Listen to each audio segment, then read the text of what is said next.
Nama saya Syahir Iqbal Khan. Saya bermain futsal untuk SEA Games. Saya kalau futsal ada position and saya main ala.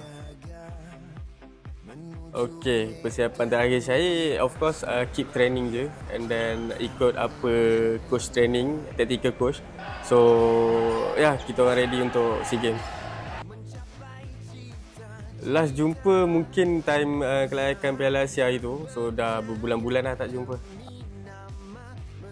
Yang masak merah, buttermilk chicken dengan ikan siakap 3 rasa. Of course lah, family lah. Family adik-beradik, tu je lah. Mungkin after SEA Games mungkin sebab saya nak bawa family pergi bercuti kot. Ya, sebab dah lama tak spend time dengan orang.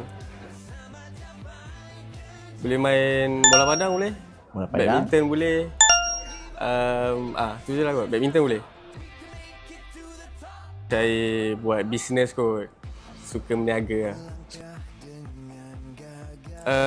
Family sebab dorang, saya kat sini pun dorang asyik call aje apa semua channel training apa semua. So kalau if dapat gold medal ke memang first family lah saya akan call bagi tahu. Terima kasih kepada Adabi dan sokongan daripada rakyat Malaysia untuk SEA Games 2025. #Adabi Semarak Semangat Malaysia.